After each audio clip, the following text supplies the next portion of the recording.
Nah berikut ini saya beri contoh, ini kenangan saya, ini contoh masalah jadi orang terkenal maupun tidak. Di sini dicontohkan Imam Ghazali di halaman 367 di kitab saya 367, juznya 3 di kitab Ihya Ulumuddin. Di sini beliau cerita betapa untuk menjaga ikhlas sebaiknya orang itu tidak terkenal, tidak syuhrah, tidak terkenal. Oke, itu kita sepakat ya, karena kalau terkenal mungkin orang dipaksa publik dengan tanda kutip untuk selalu berbuat baik, tapi karena jaim lah, jaga image atau apa. Tapi ketika dibalik pertanyaannya, kamu rela yang terkenal itu orang nggak benar, sementara yang orang benar itu nggak terkenal, lalu masyarakat tahunya yang tidak benar. Kalau pertanyaannya dibalik itu, orang baik wajib terkenal nggak? Kalau pertanyaannya dibalik seperti itu, dokter yang benar tidak terkenal, yang malpraktek terkenal. Kamu ingin kondisi seperti itu? Gak ingin kan? Kampus yang bagus gak terkenal, kampus yang bagus gak terkenal, yang gak bagus. Nah, artinya apa? Gara-gara olah kata, olah pikiran, ini logika jadi rubah. Lagi-lagi apa? Jawaban itu ada di kata-kata seluruh. Makanya bab-bab seperti ini tidak usahlah kita berdebat, berpolemik. Sebaiknya orang itu humul, menutup diri, apa sebaiknya orang terkenal, itu nggak perlu seperti itu. Sudah terserah Tuhan saja.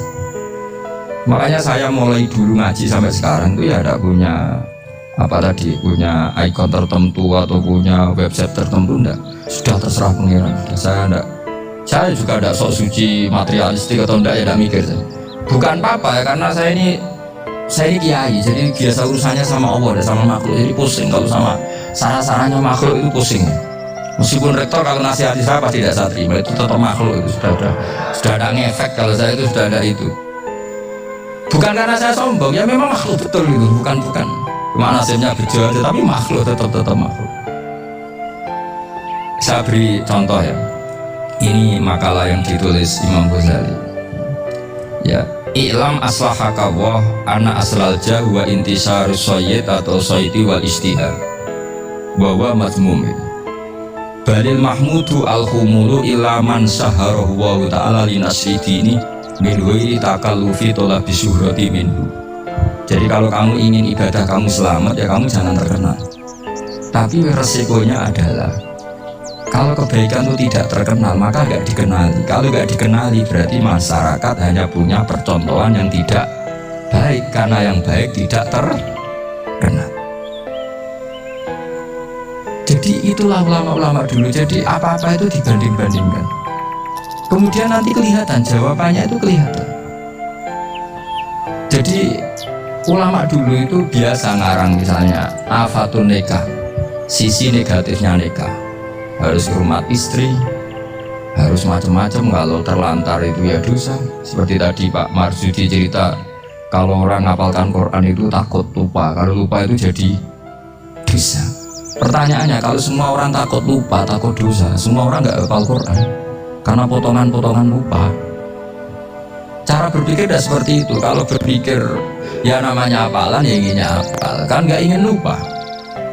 Nah nanti kalau takdirnya lupa karena hal-hal yang dimaklumi oleh syariat itu nggak yang termasuk dosa. Yang dosa itu lupa tapi wiri udrin syariyin, lupa yang tidak ada sebab yang apa syariat. Tapi lupa bawaan EQ-nya tidak bagus, lupa bawaan sering dibentak, oh itu nggak masalah karena bawaannya orang tertekan itu ya lupa. Coba kamu hafal Quran terus punya kredit jatuh tempo, pas hari itu aku yakin nggak cerdas sudah. Itu bawaannya orang tertekan itu pasti lupa.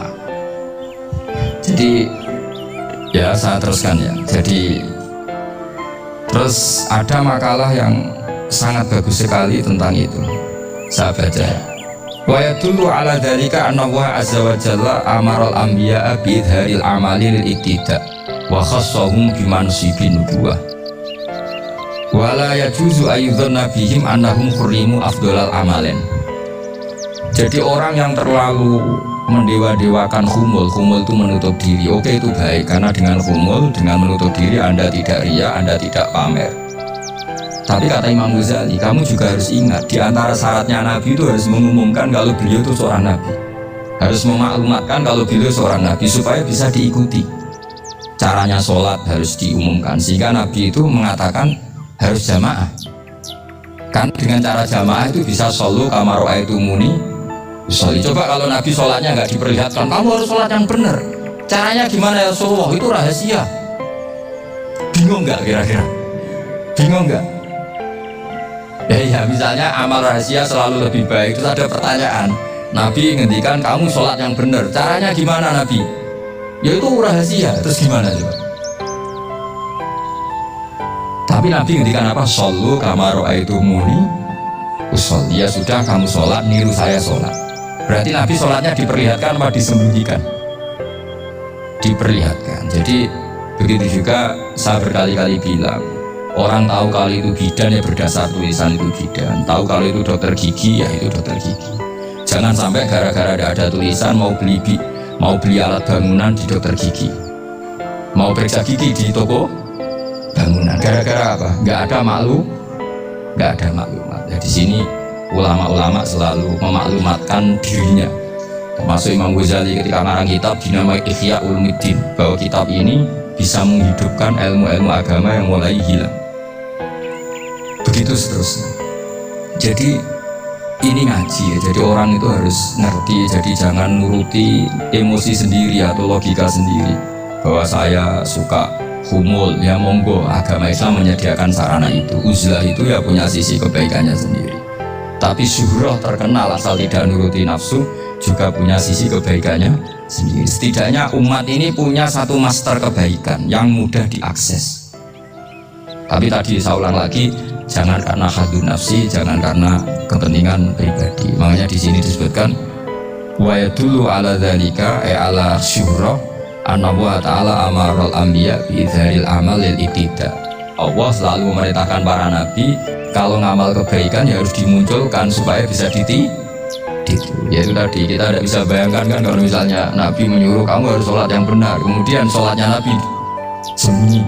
Kalau ditanya, Nabi saya niru siapa? Wah itu rahasia, kamu nggak boleh lihat sholat saya saat takut tidak ikhlas. Ribet kan? Sehingga jamaah itu statusnya tetap harus. Nah bedanya harus ini ulama berpendapat harus yang apa? Fardu kifayah, tapi fardu itu maknanya harus. Tapi bukan berarti kalau nggak jamaah sholatnya nggak sah, nggak. Tetapi statusnya jamaah tetap apa?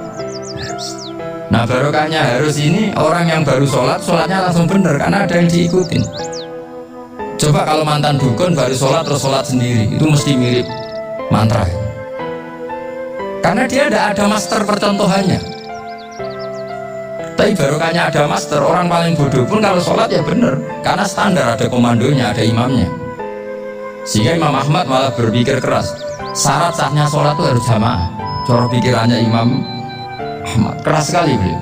Jika kalau orang sholat sendiri kok ada orang lain yang maunya berjamaah harus bayar, orang itu harus bayar demi sahnya sholat. Itu madhabnya Imam Ahmad.